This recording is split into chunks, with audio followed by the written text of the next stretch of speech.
Behold my new pottery wheel.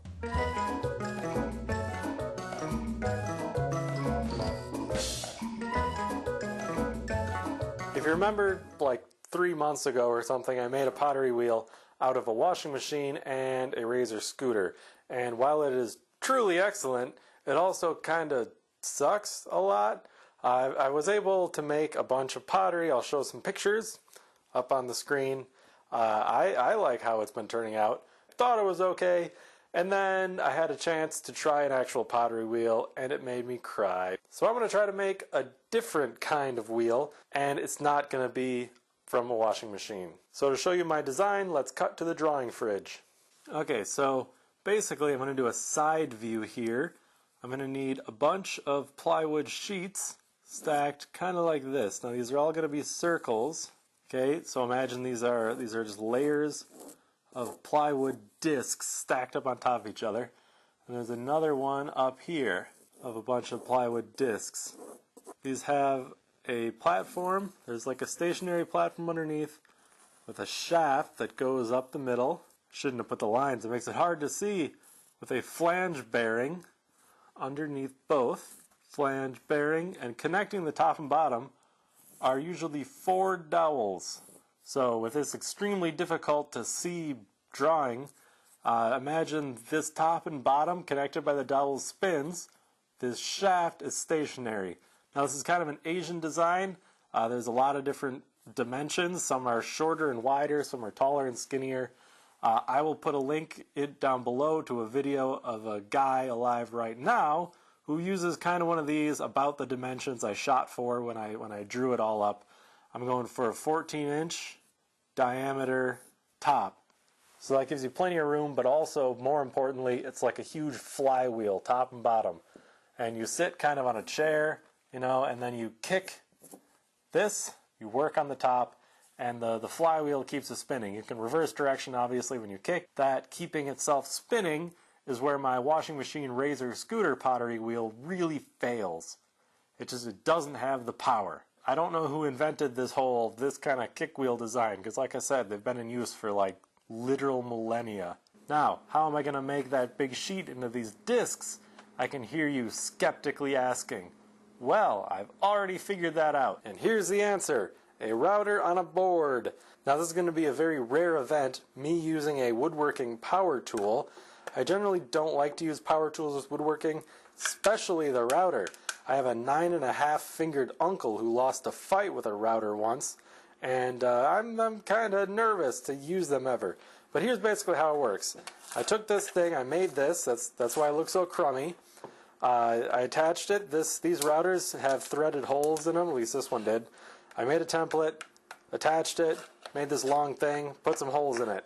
I put a screw here, I screw it down in the middle of a board, turn it on, and then pivot on the screw. And that gives me a nice circle. Here's one I already made. Kind of neat, very circular, but this is the wrong piece of plywood. I'm not on to the actual plywood yet, but I'll kind of show you how it works. So I'm going to put this here. I'm going to use this as a template to space them out on the big sheet before I go drilling holes and end up with a bunch of like crescents taken out because I didn't space them correctly. I'm just going to put a little drill mark. I've decided this center hole here will give me the radius that I want. See, I tighten it down. I can still move this, sort of. Hearing, breathing, and eye protection, which I have misplaced. I need to find that. Here we go. Safety goggles. You know, once a month I get a comment saying, "That's not a respirator." Yes, it is. Look it up. It's called a Resp-O-Rator. The mouthpiece is a scuba mouthpiece. It seals really good, and it's perfect for people with a beard and mustache. The normal face ones don't seal if you have facial hair. So get off my case. Alright, I'll show you how it works.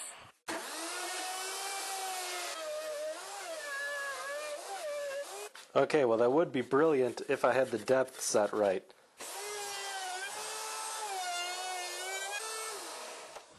Unscrew. There. That still wasn't down far enough. And I may have damaged my workbench a little bit, but who cares? It's expendable. And also I gouged the crap out of this because these screws stick out. I'll be able to get consistent, like multiple of them, all the same size, perfectly circle and with a little hole in the middle.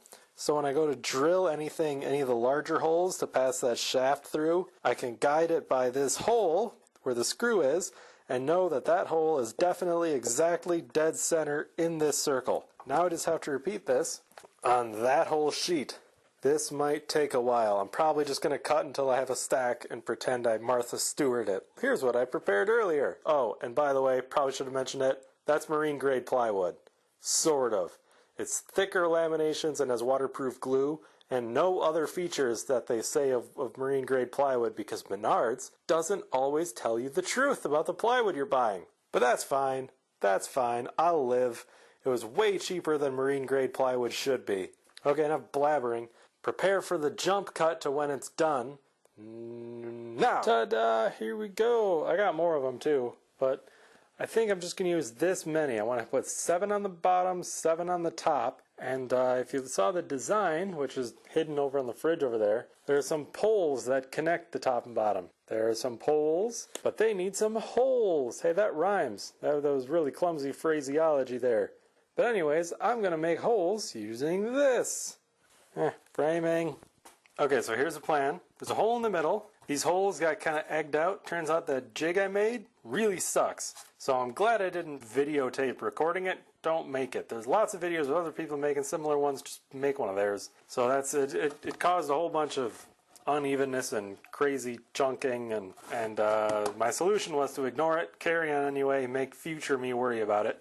And I made a template. So if I put that over the center hole, like so, Sharpie in the dots, lining up with the lines. I like using graph paper because, you know, it kind of gives me a little more exacting measurement.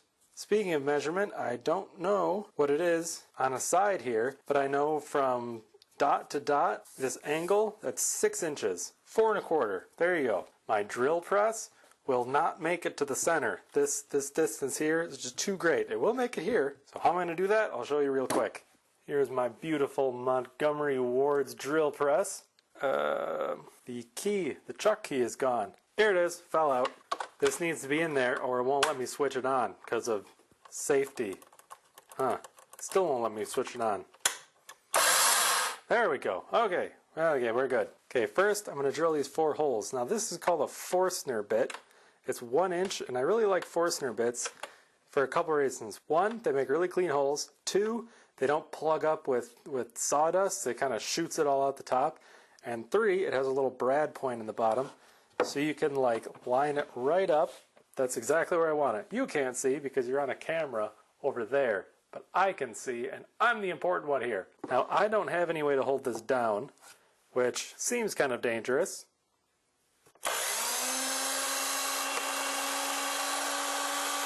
Really?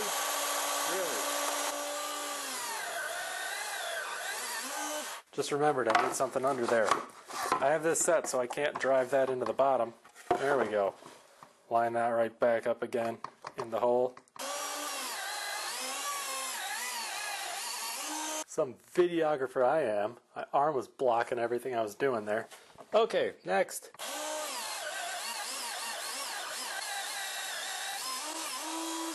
Now, how am I going to do this? Remember, I want that hole, that pilot hole, that's just kind of a screw hole. I want the pilot hole to be straight. I need a hunk of wood. There we go, and not this bit. This wood kind of sucks. Hang on. Here we go. I'm going to drill a hole straight through this. And that's going to give me a hole perfectly straight relative to whatever surface is sitting on the bottom here. Remove this drill bit. Get rid of this. This thing, by the way, it's older than me, but it still works. It's got a lot of play, but who cares?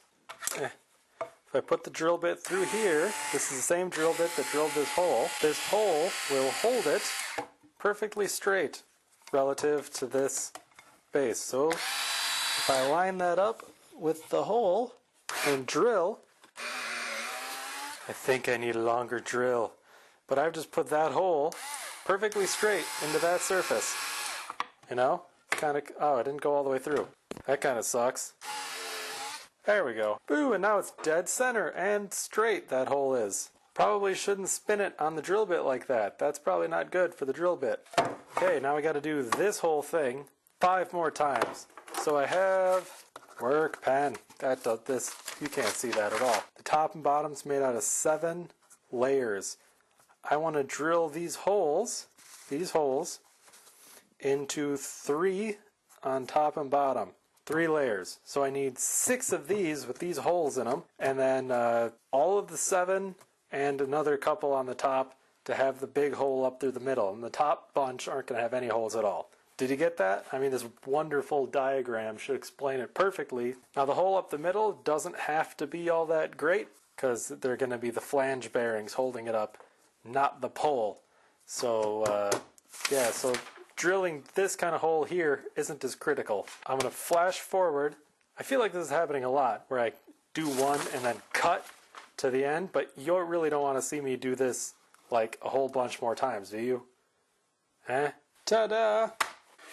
7 3 with holes. Bottom, top. That's the plan. Now I have to put in here, these are 1-inch holes, 1-inch dowels. They got these, they're 3 foot long. Cut them in half. So now I got, get over here. I have this many. I tried test fitting these. Couple problems. Despite using that template and a drill press, these don't line up real good. How did that happen? Huh. Maybe because the bit on the drill press is all wobbly. The other problem is these don't like to go in real good. They're kind of tight. So I have a plan. Might not be a great plan, but I'm going to glue all these together. I'm going to drill a central hole through all of these. I'm going to stick the giant steel pipe through there so all of the central holes line up. Then I'm going to try to stick these in, and whatever they don't stick into, because they're off center, I'll just run the drill bit down through to egg them out, and then make the glue fix it. Right? Yeah, that'll work. I think that's the traditional way of bodging these kick wheels. I was hoping that this was just going to be a 1 video thing, but this might end up being 2 videos. I promise you this, by the time the first video airs, the wheel is done. So the very next video will be the finished wheel.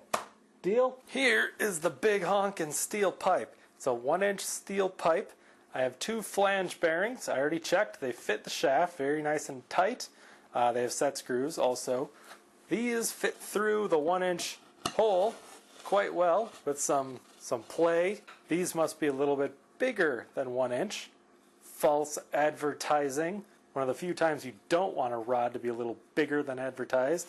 Man, this is heavy. Let me tell you, it's solid. And those flange bearings that I got, it's dirty too, the flange bearings I got are each rated for like 1,800 pounds. I'm going to put a link to where I got this and the flange bearings. This plywood is just from Menard's hardware store. Links to where I got these down below. And now, going to get the Forstner bit. I have to cut all these by hand, which is going to suck. But first off, I have to find where my drill went.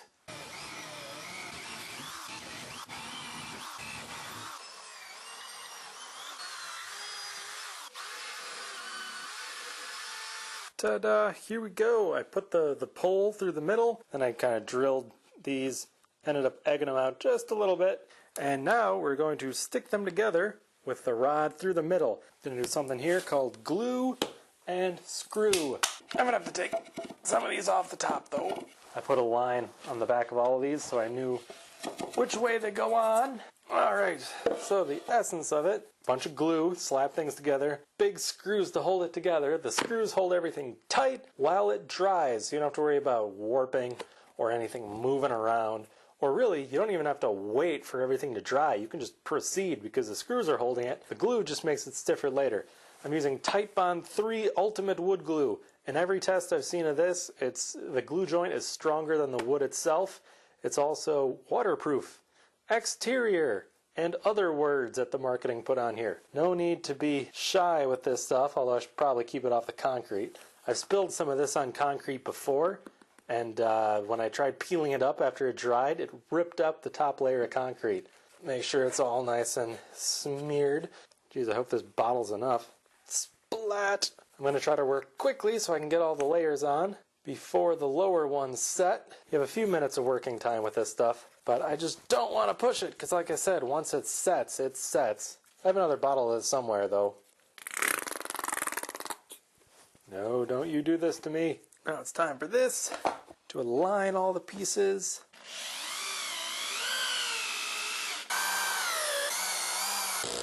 Okay, you just need 2 more layers worth of glue and that's all. Come on, little bottle.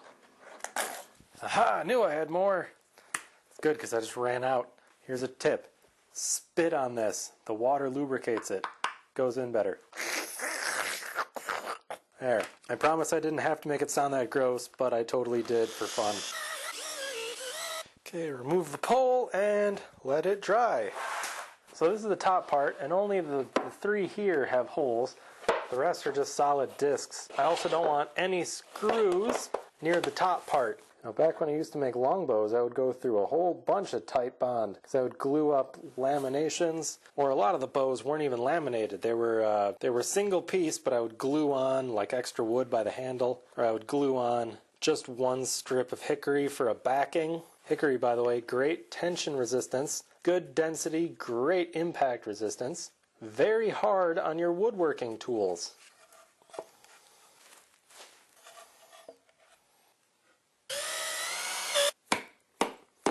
Man, it sure would suck to run out of this glue now. Aww, barely had enough glue to make sure it stays clamped. Okay, it's the next day, the glue's dry, and it looks a lot more complete than it did before. Let me tell you what happened off camera. So, I wanted to test out if these dowels fit in the holes and if everything lined up. I got them in there, and wouldn't you know it, it won't come back out. They're not glued, they're just a little too big for the holes, and I had to pound them in really hard with a big hammer. They're stuck. So then I realized the top wasn't down far enough. So let's reenact what happened off camera, frustratingly. Put this so I didn't mar the top. A lot of this. That doesn't work. So I brought out the bigger hammer. 55-pound anvil.